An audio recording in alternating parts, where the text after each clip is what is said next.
ब्रह्मा जी के 4 पुत्र हैं, सतयुग, त्रेता, द्वापर, कलयुग। सतयुग से कहा बेटा हमने नरक का निर्माण किया है, ध्यान देना। तो सतयुग ने कहा हमारे राज्य में कोई नरक नहीं जाएगा। कलयुग से कहा तो कलयुग ने कहा जैसे बड़े भैया ने कहा हमारे राज्य में कोई नरक नहीं जाएगा, ऐसे वादा करते हैं हमारे राज्य में कोई स्वर्ग नहीं जाएगा, सीधे नरक आउट करेंगे। अगर आप सत्य से चलोगे तो आपको विरोध करने वाले मिलेंगे, शाबाश कहने वाले नहीं मिलेंगे, आपको नीचे गिराने वाले मिलेंगे, लेकिन आपको ये नहीं कहेंगे वाह धन्य है यार तुम हमारे कुल में पैदा हुए। सत्य पे चलने वाले किसी की परवाह नहीं करते, सत्य के लिए सबका त्याग करना, सत्य का मार्ग अकेला होता है। सत्य के मार्ग पे प्रहलाद जी चले तो हिरण्यकश्यप पिता है विरोधी हो गया ना। सत्य के मार्ग पे चले तो कैकेयी जी विरोधी हो गई। सत्य के मार्ग पे चले तो बलि जी के गुरु ही विरोधी हो गए। सत्य के मार्ग पे चलने में गोपियों के पति विरोधी हो गए। कोई कुछ हो या ना हो, सत्य अगर सही ढंग से चल रहे हो पूरे विश्व को कुछ करने की सामर्थ्य आ जाएगी।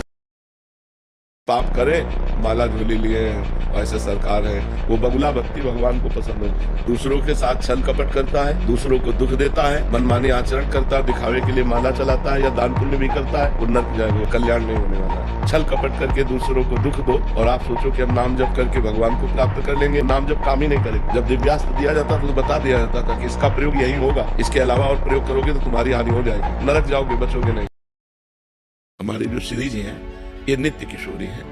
जैसे रुक्मिणी माँ बोल सकते हैं, 10 पुत्र हुए रुक्मिणी जी के, सीता माता बोल सकते हैं क्योंकि लौ कुश हुई है, लेकिन हमारी किशोरी जो नित्य किशोरी है, कहीं किसी शास्त्र में आपने वर्णन नहीं पाया होगा कि किशोरी जी की कोई संतान है। जैसे कोई राधा माता कहता है तो निषेध नहीं है, जितनी भी आद्य शक्तियां हैं वो सब किशोरी जी के हिस्से अंश से हैं। पर महारानी जो प्रेम रूपा है और प्रेम के अधीन ठाकुर जी हैं। जैसे यहाँ ठाकुर जी को कभी भगवान नहीं कहा गया, ब्रज में राधा वल्लभ लाल, राधा रमण लाल, बाके बिहारी लाल, लाडली लाल, प्रिया लाल, ऐसे दुलार करके यहाँ का जो नौ किशोर रूप है कि हमारी श्री जी जो है वो 9 किशोरी है।